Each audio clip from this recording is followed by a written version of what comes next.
Unfortunately for him നമുക്ക് നമ്മുടെ ഒരു മെഗാസ്റ്റാർ ഉണ്ട് ഇവിടെ.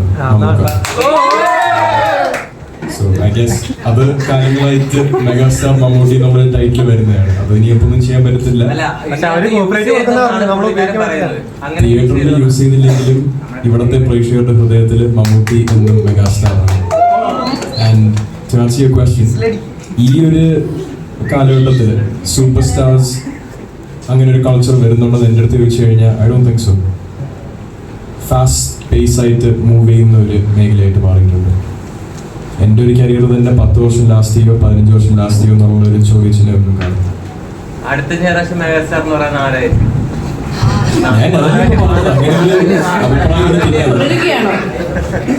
അങ്ങനെ ഒരു അഭിപ്രായം എനിക്കില്ലെന്നാണ് ഞാൻ ഇപ്പൊ പറഞ്ഞ് നാവെടുത്തത്. അതായത് ഈ ഒരു കാലഘട്ടത്തിൽ അങ്ങനെ ഒരു ഫാസ്റ്റ് പേസ്ഡിൽ മൂവ് ചെയ്യുന്ന ഒരു ഇൻഡസ്ട്രിയിൽ അങ്ങനെ വരത്തില്ല. ഇപ്പൊ മമ്മൂക്കയെ നോക്കിയാലും ലാലക്കുളെ നോക്കിയാലും അച്ഛൻ്റെ കാലഘട്ടം നോക്കിയാലും they've had about 30 years worth of time. നമുക്കത് ആദ്യം കിട്ടുമോ നോക്കട്ടെ. നമ്മുടെ ജനറേഷനിൽ ക്ലോസസ്റ്റ് ആയിട്ട് നിൽക്കുന്നത് രാജുവേട്ടനാണ്. He's worked for over 20 years. He's a star in his own right.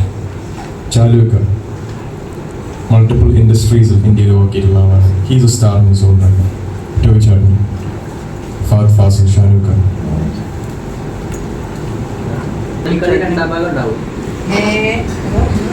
ഒന്നാം ഭാഗം ഒന്ന് ഇറങ്ങി പ്രേക്ഷകർ സ്വീകരിക്കുമോ നോക്കട്ടെ. സ്വീകരിച്ചാൽ പ്രേക്ഷകരുടെ അഭിപ്രായം പോലെ സാർ ചിലപ്പോൾ സാറിന്റെ സമയം ഇൻവെസ്റ്റ് ചെയ്ത് രണ്ടാം ഭാഗം ക്രിയേറ്റ് ചെയ്യും. അല്ല സാർ, ആർട്ടിക്കലി എന്തൊരു ആർട്ട് ഫോമിൽ ഒരുപാട് സിഗ്നിഫിക്കൻസ് ഉണ്ട്. പക്ഷെ ആർട്ട് ഫോമിൽ ബേസ് ചെയ്ത ക്വസ്റ്റ്യൻ ഞാൻ പടം കണ്ടിട്ടില്ല. പക്ഷെ അഗൈൻ യൂട്യൂബിൽ ഐ തിങ്ക് ട്രെയിലറിന്റെ ഫസ്റ്റ് ട്രെയിലർ റിലീസ് ആയപ്പോഴത്തേക്ക് അതിൻ്റെ ഇടയിൽ ഒരു റെഫറൻസ് ആയിട്ട് ഇങ്ങനെ ആരും എടുത്ത് പറയുന്നു. ഞാൻ കണ്ടിട്ടുണ്ടായിരുന്നു, ആരും പറഞ്ഞിട്ട് ഞാൻ കണ്ടത്.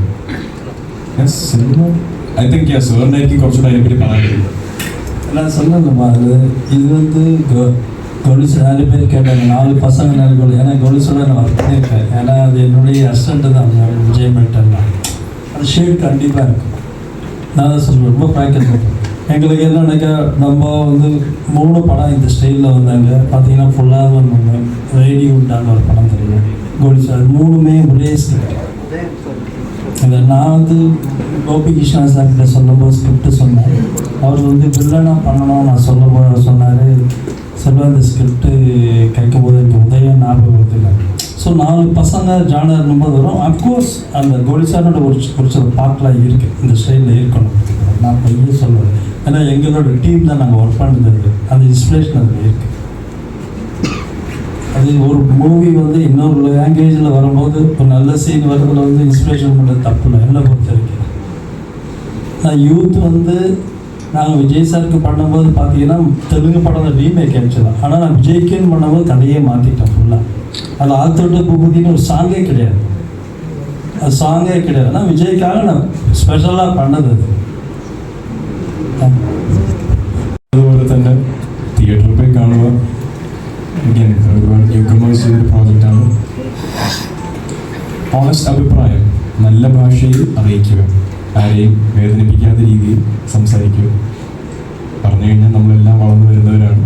ആ ഫീഡ്ബാക്ക് എടുക്കും നമ്മുടെ കരിയറിലോട്ടും നമ്മുടെ പേഴ്സണൽ സ്കിൽ സെറ്റിലോട്ടും. ഓരോരുത്തരുടെ അഭിപ്രായത്തിലെ നല്ല ഭാഗങ്ങൾ നമ്മൾ തീർച്ചയായും സ്വീകരിക്കാൻ തയ്യാറുമാണ്. സോ തിയേറ്ററിൽ പോയി കണ്ട്